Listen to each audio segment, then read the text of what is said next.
It was nearing the end of a long and exhausting day at the office when my phone rang. I looked down at the caller ID and saw Emma's name flashing on the screen. It was odd for her to call me during work hours, especially since she knew I was buried under deadlines.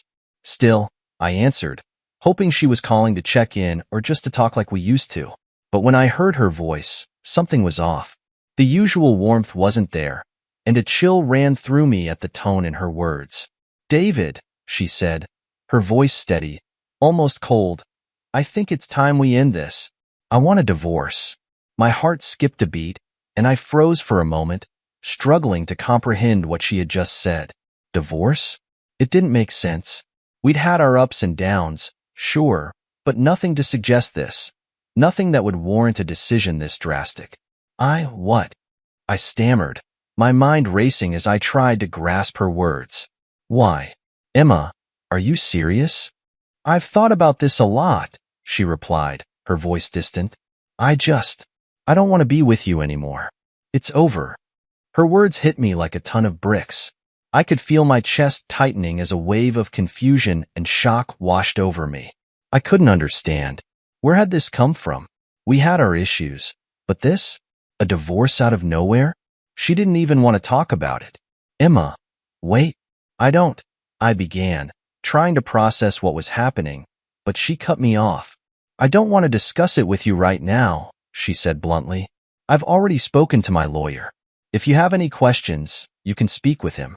The line went dead. Just like that. No explanation. No chance to understand what had brought us to this moment. I stood there, staring at my phone, my hand shaking. Divorce. The word kept echoing in my mind, and I couldn't escape it. I'd never seen it coming. I thought we were fine. But now, I was left holding the pieces of a marriage I had believed in. Pieces that no longer fit together. I didn't know what to do. Part of me wanted to collapse, to lose myself in the raw emotion of it all, but I knew I had to act. I couldn't let this break me. Not now. Not when I still had questions, when I still had things I needed to understand. Taking a deep breath, I decided to follow her instructions. I would meet with her lawyer. I had to know why this was happening, and why it felt like I was being left with no answers. The ride home felt like a dream. No, a nightmare. I barely registered the turns, the stoplights, or the familiar streets I had driven down countless times before. Everything around me looked the same, but nothing felt the same. The city moved at its usual pace, oblivious to the fact that my world had just collapsed with a single phone call. When I pulled into the driveway, my hands were still shaking. I sat there for a moment, gripping the steering wheel, trying to ground myself, trying to push back the crushing sense of loss that threatened to consume me. I had always assumed that if something was wrong, Emma and I would talk about it, work through it together. But she had made a decision without me, as if our marriage was something she could discard like an old piece of clothing. Steeling myself, I finally stepped out of the car and walked into the house. It felt empty, not physically. Her things were still here, the furniture was untouched. The smell of her perfume still lingered in the air, but there was something missing. The energy, the warmth, the sense of belonging I used to feel in this space. It was all gone. I set my briefcase down by the door, moving on autopilot, my body going through the motions while my mind remained stuck in that last conversation. Divorce. I still couldn't believe it. How had it come to this? I walked into the living room and sat down heavily on the couch. The silence pressed against me, deafening in a way I had never noticed before. I glanced at the pictures on the wall. Our wedding photo, a vacation picture from our trip to Italy, a candid shot of us laughing in the kitchen. Memories of a life I thought was still intact. I ran a hand through my hair, exhaling sharply. I needed answers. I needed to understand what had gone wrong, why she hadn't talked to me first, why she had blindsided me like this. But Emma wasn't here. She had left me to figure it out on my own. I considered calling her back, demanding an explanation, but I knew it would be pointless. She had made up her mind. Her voice had been final, emotionless. It wasn't a conversation. It was a statement. Frustration bubbled up inside me, mixing with the ache of betrayal. Had I missed the signs? Had she been planning this for weeks? Months? My mind raced through every argument, every cold glance, every moment of distance between us. But none of it had felt like the end. I leaned forward, resting my elbows on my knees, staring at the floor. I had a choice. I could let this news break me, let it consume me, or I could face it head-on. Emma had made her decision without me, but I still had power over how I handled this. My phone sat on the coffee table, taunting me. I picked it up, scrolling through my contacts until I found the name she had given me. Henry Clark, her lawyer. I clenched my jaw. If Emma wouldn't talk to me, then I would get my answers another way. I pressed the call button, my heart pounding in my chest. A few rings later, a voice answered. Henry Clark's office. How may I help you? I took a breath, forcing my voice to remain steady. My name is David Lopez. I was told to contact Mr. Clark regarding my wife, Emma Lopez. There was a slight pause on the other end, as if the person hesitated before responding. Ah, yes, Mr. Lopez. Please hold for one moment. I waited, my grip tightening around the phone. My mind raced with possibilities. What was she hiding? Why had she rushed into this without warning? And why did I have the sinking feeling that this was only the beginning? The hold music played in my ear, a soulless melody that only heightened the tension building in my chest. I tapped my fingers against my knee, trying to keep my breathing steady. I had no idea what to expect from this meeting. All I knew was that Emma had made it clear. If I wanted answers, I'd have to get them from her lawyer, not her. After what felt like an eternity, a voice came through the line. Mr. Lopez? Yes, I answered immediately. This is Henry Clark. The voice was professional, but had a slight edge to it. I was expecting your call. Can we schedule a meeting for tomorrow morning? I swallowed hard. I'd rather meet today. A pause. I'm afraid that won't be possible, Mr. Lopez. Tomorrow at 10. My office. I clenched my jaw. This wasn't a conversation. It was an instruction, just like Emma's call had been. Fine, I said. I'll be there. The next morning, I stood outside Henry Clark's office building, staring up at the reflective glass windows. I felt like an outsider looking into a world I didn't belong to. I had never needed a lawyer before. I had never imagined I would be standing here, preparing to negotiate the end of my marriage. I took a breath and stepped inside. The air smelled of polished wood and fresh coffee. The receptionist greeted me with a polite but distant smile. Mr. Lopez, Mr. Clark is expecting you. I nodded and followed her down a quiet hallway. She opened a door to a sleek, modern office, and there he was, Henry Clark. The man sitting behind the desk looked polished and calculated, with silver-rimmed glasses and neatly combed dark hair. But as soon as I stepped inside and said my name, something strange happened. His hand, which had been holding a pen, trembled slightly. His jaw tightened as he slowly looked up at me. His face, which had been calm and composed, paled just enough for me to notice. I frowned. Mr. Clark? He blinked rapidly, then straightened in his chair, trying to regain his composure. Yes, please, have a seat. I sat down, my mind racing. What was that reaction? Why did he suddenly look unsettled? Henry cleared his throat and adjusted his glasses. I assume Emma informed you about the proceedings. Barely, I said, my voice sharper than I intended. She told me to talk to you instead of her. He nodded, flipping through a file. His fingers twitched slightly as he turned the pages. Whatever was in that file had him on edge. This is a straightforward case, Mr. Lopez, he said, his voice measured. Emma is filing for divorce, and we're prepared to discuss the division of assets. Why? I asked bluntly. He looked up. Excuse me? Why is she doing this? My voice was steady, but my heart was pounding. I want to know the real reason. She didn't give me one. Henry exhaled and leaned back in his chair. He hesitated for a fraction of a second before answering. Emma believes that this is the best course of action for both of you. I stared at him. That wasn't an answer. That was a scripted response. I leaned forward. What aren't you telling me? His fingers twitched again, gripping the edges of the file. The silence stretched between us, thick and suffocating. Then, for the first time, I saw it. The guilt in his eyes. Something was wrong. Something big. And whatever it was, Henry Clark wasn't sure if he should tell me. I didn't move. I didn't blink. I just sat there, watching Henry Clark as his fingers twitched against the edge of my divorce file. His expression was composed, but his body language betrayed him. His hesitation, the way he shifted in his chair, the way he avoided direct eye contact for just a second too long. He was hiding something. I leaned forward, keeping my voice controlled. Mr. Clark, I asked you a simple question. Why is my wife divorcing me? And don't give me another lawyer-approved response. I want the truth. His lips pressed together in a thin line. He tapped his fingers against the desk. Then, with a slow exhale, he removed his glasses and set them down beside the file. Mr. Lopez, he started, his tone cautious. There's something you should know. I waited, my pulse pounding in my ears. There has been a recent development in your financial status, he continued, choosing his words carefully. One that, let's just say, Emma became aware of before you did. A frown tugged at my brow. What are you talking about?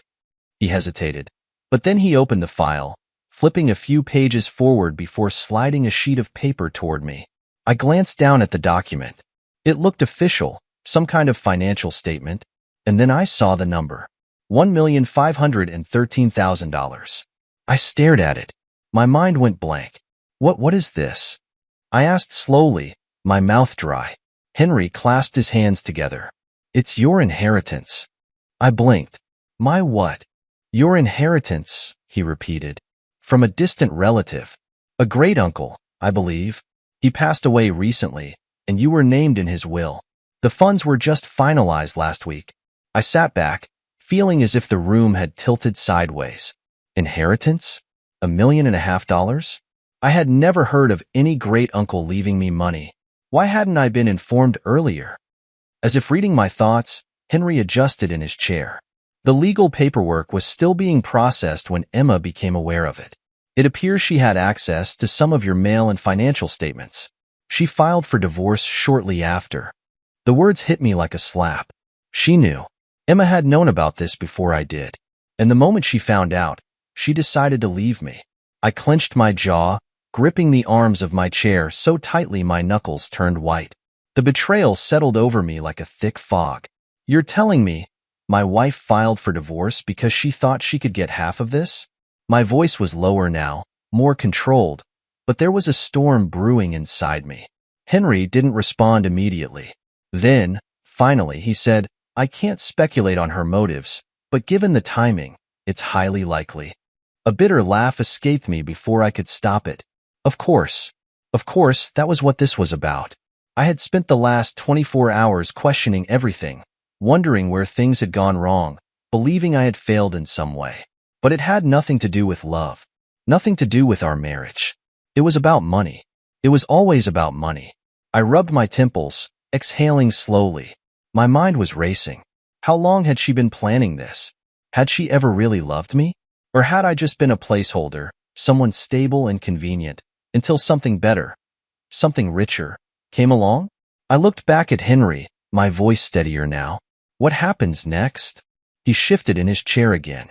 Well, Mr. Lopez, if you proceed with a contested divorce, Emma may attempt to claim a portion of your inheritance. However, inheritance laws vary depending on how the assets are classified.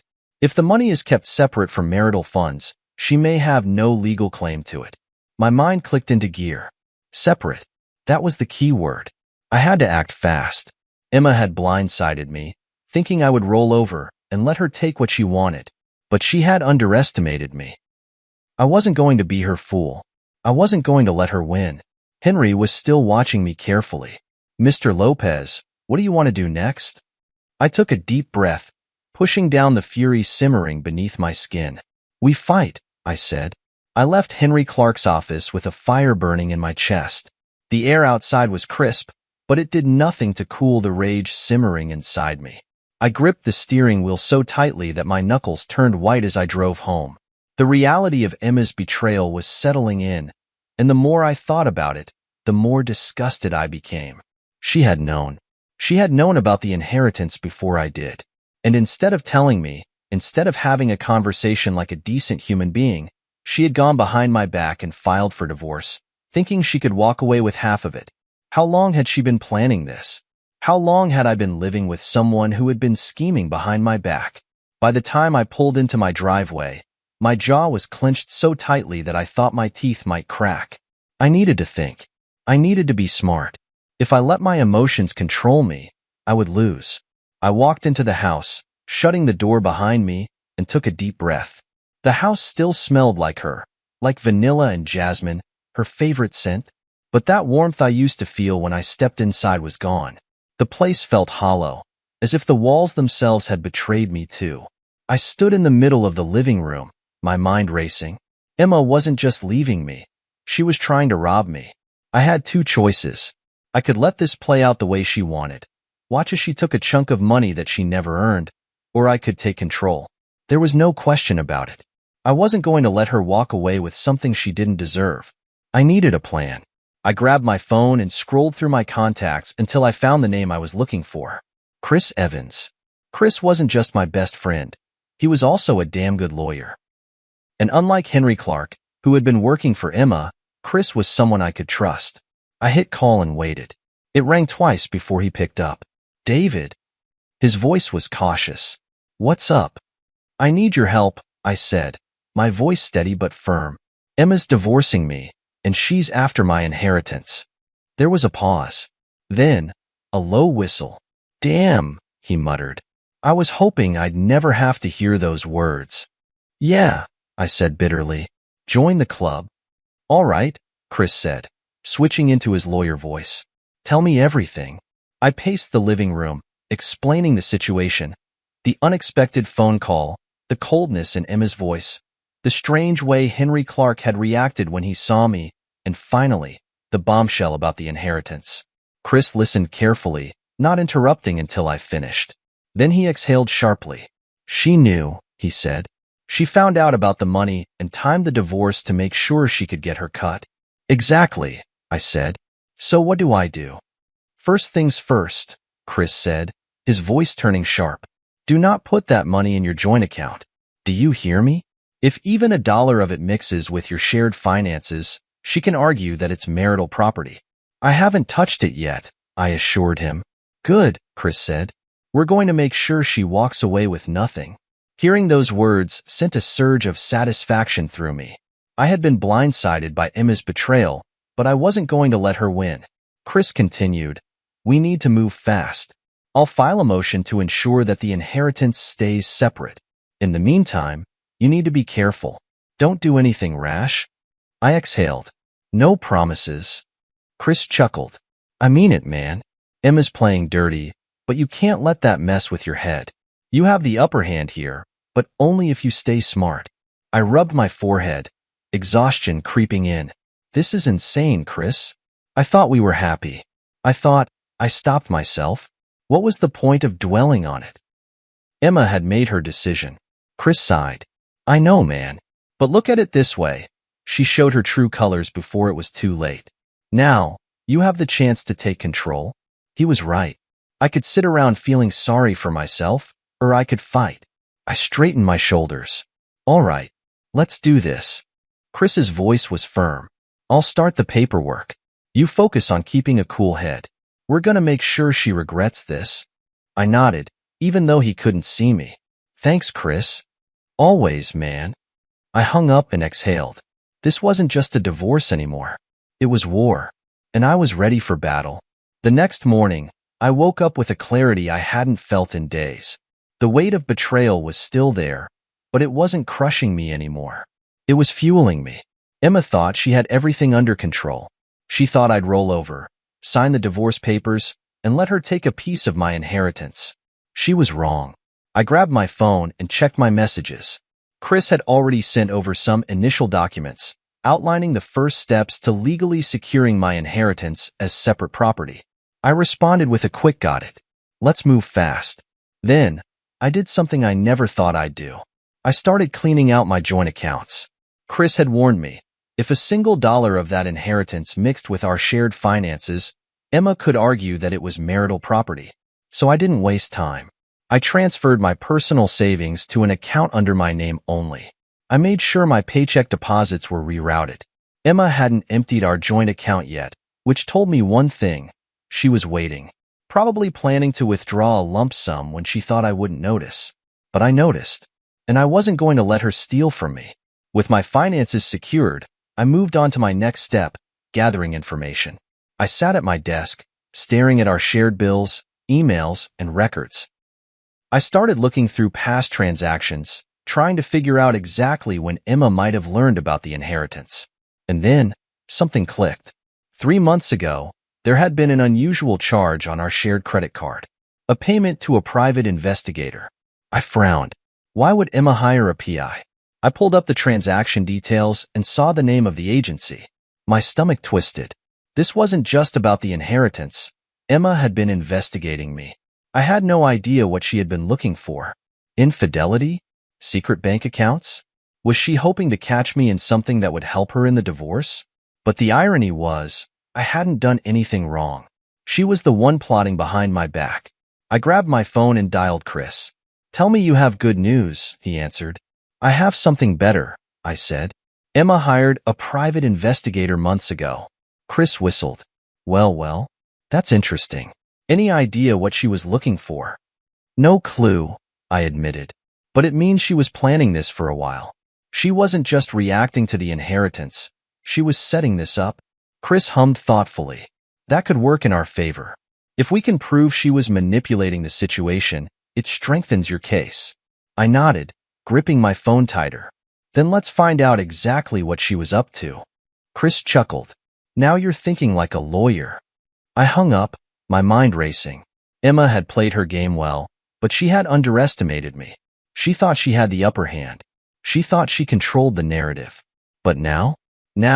It was my turn to take control. And I wasn't just going to win. I was going to make sure she regretted ever trying to betray me. I had spent the past few days gathering everything I needed. Bank records, legal paperwork, copies of the credit card transactions. Anything that could paint a clear picture of what Emma had been doing behind my back. Every piece of evidence confirmed what I had already suspected. She had been planning this divorce long before I even knew about the inheritance. And now, it was time to confront her. I texted Emma earlier in the day, keeping it short. "David ***, we need to talk. Face to face. Tonight." Her response came quickly. "Emma ***, there's nothing left to talk about." "David ***, you sure about that? Because I know what you've been up to." There was a pause before she replied. "Emma ***, fine. 7 p.m. Our place." I stared at the message, my pulse steady. She didn't sound nervous, which meant she still believed she had the upper hand. She thought she could control this situation. She had no idea what was coming. At exactly 7 p.m., I walked into the house that used to feel like home but now felt like enemy territory. Emma was already there, sitting on the couch with her arms crossed. She barely looked at me as I entered, her expression neutral, detached. "You wanted to talk," she said flatly. "So talk." I stood in front of her, hands in my pockets, keeping my voice calm. "When were you going to tell me you hired a private investigator?" Her face barely flickered, but I caught the briefest hesitation before she responded. "What are you talking about?" I smirked, shaking my head. "Come on, Emma. Don't insult my intelligence. I went through our financial records. 3 months ago, you made a payment to a private investigation firm. I want to know why." She inhaled sharply, her mask of indifference slipping just a little. "That's none of your business." "Oh, but it is," I said, stepping closer. "Because that means you were planning this long before you even knew about the inheritance. So tell me, what were you hoping to find?" She clenched her jaw, but I could see the gears turning in her head, trying to figure out how to spin this. "Did you think I was cheating?" I pressed. "Did you think you'd find something that would make the divorce easier for you? Or were you just looking for a way to justify what you were about to do?" Her lips tightened. "I don't have to explain myself to you." I laughed, shaking my head. "No, you don't. Because the truth is already obvious. You were done with this marriage long before you filed the papers. You were just looking for an excuse. And when you found out about the inheritance, you decided to speed things up, didn't you?" Her eyes flashed with something. Anger, Maybe, or frustration at being caught. You don't know what you're talking about. I know enough, I countered. I know that you thought you could take half of what isn't yours. I know you thought I'd be too blind to see what was happening. But you made one mistake, Emma. She scoffed, rolling her eyes. And what's that? You underestimated me. The room was silent for a moment, the tension thick enough to cut with a knife. Emma's fingers tightened around the armrest of the couch, her knuckles white. You think you're going to walk away from this with everything, don't you? She said, her voice lower now. I met her gaze, my expression unreadable. I think I'm going to make sure you don't take what doesn't belong to you. She stood up abruptly, her breath coming faster. You can't prove anything? Can't I? I said, pulling my phone from my pocket. I have the bank records, the transaction details, a paper trail that shows exactly what you were up to. And guess what, Emma? I also have legal counsel that actually gives a damn about my interests. Unlike your lawyer, who, by the way, doesn't seem too comfortable with what you're trying to pull.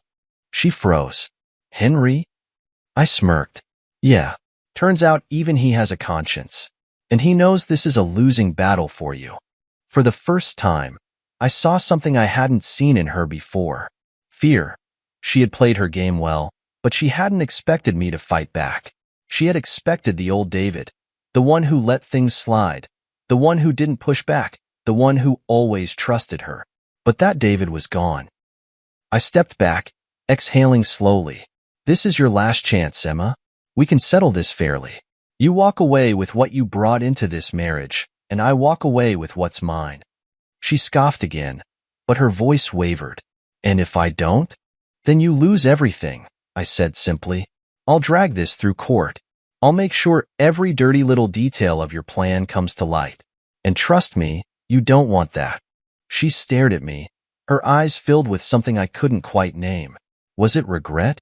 Or just the realization that she had lost? Finally, she looked away. I need time to think. I nodded. Take all the time you want. But understand this. I'm not the man you thought you could manipulate. That man doesn't exist anymore. I turned and walked out the door, feeling lighter than I had in weeks. The battle wasn't over, but I had just won the first round. The confrontation with Emma had gone better than I expected, but I wasn't naive enough to think she'd back down so easily. She needed time to think? No, she needed time to strategize, to figure out her next move. And so did I. The next morning, I was sipping my coffee, trying to shake off the weight of last night's conversation, when my phone rang. I frowned when I saw the caller ID. Henry Clark, Emma's lawyer. I hesitated before answering. Clark. A brief pause. Mr. Lopez, I assume you have a moment? I leaned against the counter, narrowing my eyes. Depends. What exactly are we talking about here? Another pause. Then, a quiet sigh. I wanted to speak with you privately, without Emma's involvement. There are things I believe you should know. That got my attention. My grip on the phone tightened. Go on. I don't feel comfortable with how this case has unfolded, Henry admitted, his voice lower now. Emma approached me with the divorce plan weeks ago, and at the time, I didn't question it. But after our last meeting, I started reviewing some of the details more closely. There are things about this case that don't sit right with me. I walked to the window, watching the city stretch out beneath me. You mean the part where she planned to rob me? Henry cleared his throat. Among other things. I smirked. I thought lawyers weren't supposed to have a conscience. Some of us do, he said stiffly. And some of us don't appreciate being manipulated. That was interesting. So, why are you telling me this? Henry hesitated before answering. Because I don't believe Emma has told you the whole truth. About the inheritance. About why she really wants the divorce. I froze. What are you talking about? Henry's voice lowered. I need to be careful about what I say here, but I will tell you this. Emma has been making significant financial moves in the past few months. Transactions that don't add up for someone planning a simple separation. There's something else at play here, something bigger than just the money she thinks she can take from you. My pulse quickened. You're saying she was doing more than just hiring a PI? Much more, Henry confirmed. I can't share privileged client information, but I can tell you this. She's not just walking away. She has a plan. And whatever that plan is, it's not just about divorce. A slow, cold realization settled over me. Emma hadn't just been preparing for a divorce. She had been moving money. I clenched my jaw. How do I find out exactly what she's been up to? Henry exhaled sharply. Look into your joint accounts. Look into any business dealings she's had. Anything unusual, investments, loans, sudden withdrawals. If I were you, I'd be very careful about what's coming next. Emma isn't just leaving you. She's rebuilding her life on your money. My stomach twisted. I thought I had already seen the worst of her betrayal, but this was something else. I appreciate the warning, I said, my voice tight. Henry hesitated again before speaking. Mr. Lopez, be smart about this. Don't let your emotions cloud your judgment. If you make the right moves, you'll come out on top. I smirked. Oh, don't worry, Clark. I have every intention of coming out on top. I ended the call and set my phone down, my mind already racing. Emma wasn't just trying to take what wasn't hers. She was hiding something. And now, I was going to find out exactly what it was. She thought she could win. She had no idea who she was up against. I sat at my desk, staring at my laptop screen, the weight of Henry's warning settling over me like a thick fog. Emma hadn't just been planning a divorce. She had been planning something bigger, something dangerous. I took Henry's advice and started digging. The deeper I went, the worse it got. Emma had been moving money. Our joint accounts had seen steady withdrawals over the past 6 months, small enough not to raise immediate suspicion, but significant enough when added together. Tens of thousands of dollars had disappeared. At first, I thought she was just stashing money away for the divorce, but then I found something worse. She had been investing, under a different name. My chest tightened as I stared at the documents I had pulled up.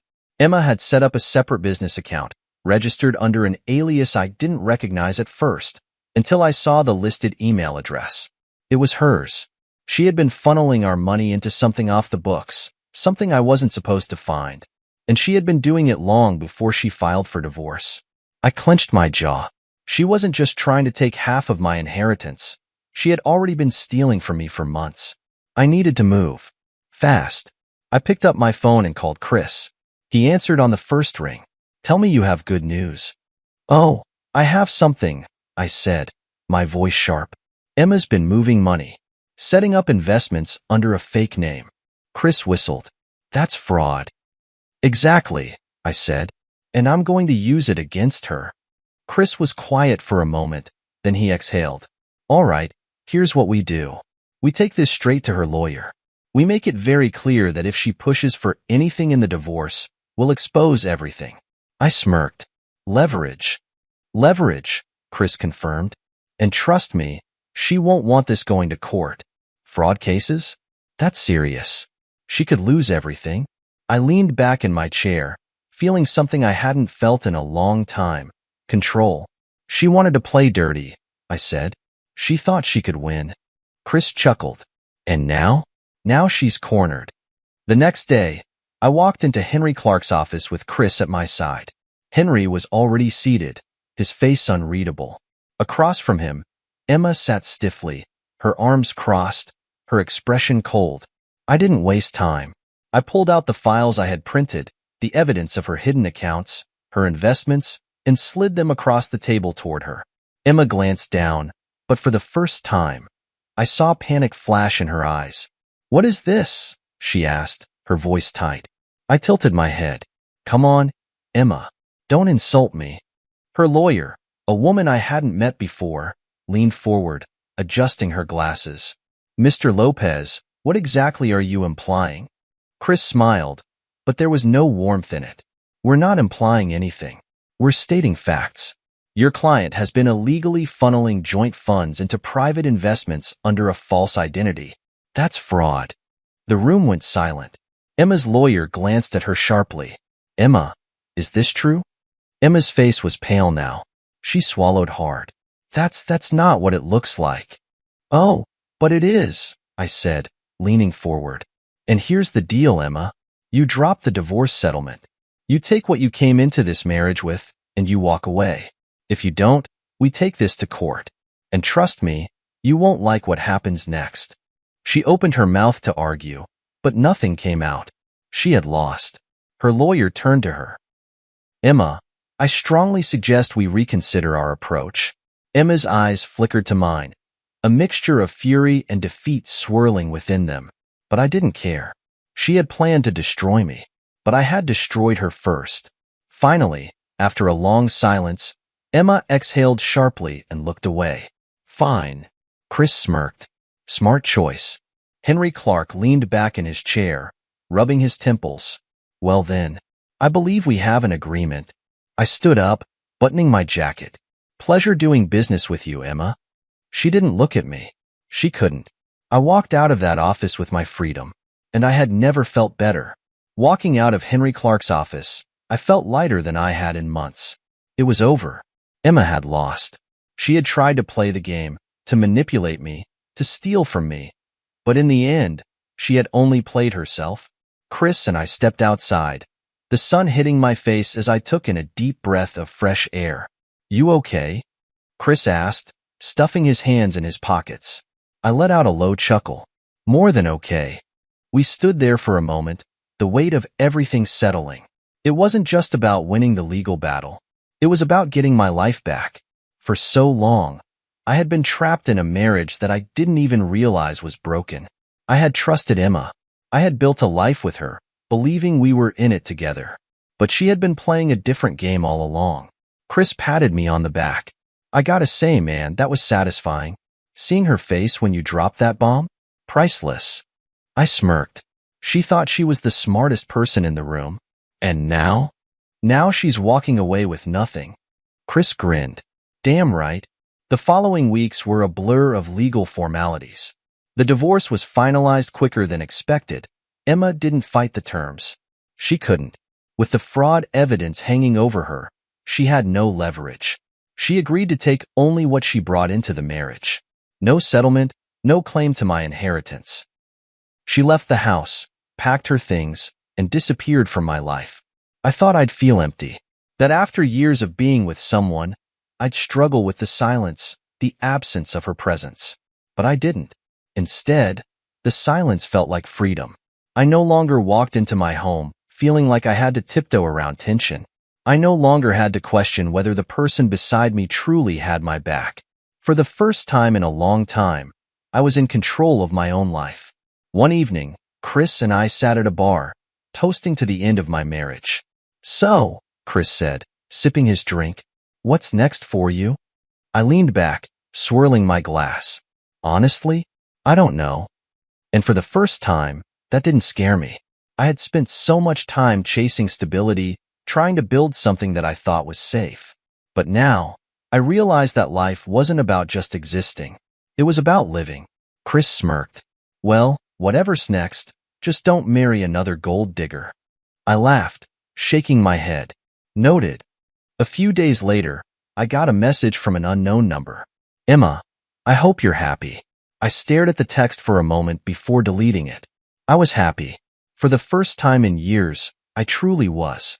And this was only the beginning. The day my divorce was finalized, I stood in front of the mirror, staring at my reflection. I had been through hell and back, but the man looking back at me wasn't the same one who had answered that devastating phone call weeks ago. I was free, not just from Emma, not just from the legal battle, but from the version of myself that had been stuck in the past, chasing a marriage that never really existed, clinging to a life that had been built on deception. For the first time in years, I felt light. I had spent so long believing that stability meant happiness, that as long as I kept my head down, worked hard, and played it safe, everything would be fine. But now, I realized something I should have seen a long time ago. Life doesn't reward the ones who stay comfortable. It rewards those who take control. A month later, I sold the house. Too many memories were tied to it. Good ones, bad ones, all of them tangled together in a way that I didn't want to keep carrying. Emma had left, but the ghost of our relationship still lingered in the walls. I didn't need that. I needed a fresh start. So I packed up what little I wanted to keep, signed the final paperwork, and walked away from the place that had once been my home. And just like that, I was truly free. With the divorce behind me, I focused on rebuilding. Chris had been right. Winning wasn't just about making sure Emma got nothing. It was about making sure I got everything I deserved. I used part of my inheritance to invest in myself. For years, I had been stuck in a job I didn't care about, going through the motions. That ended now. I took courses, met with business advisors, and finally started working on a project that actually meant something to me. I had money. I had knowledge. And now, I had purpose. And damn, it felt good. One evening, I was sitting at a cafe, enjoying the quiet, when a woman sat down at the table across from me. She had a kind smile, bright eyes, and a confidence that caught me off guard. "Is this seat taken?" she asked, holding a coffee in her hand. I looked up, meeting her gaze. For the first time in a long time, I wasn't looking at someone with suspicion or fear of betrayal. I was just interested. I smiled. Not at all. And just like that, a new chapter began. Emma had tried to break me.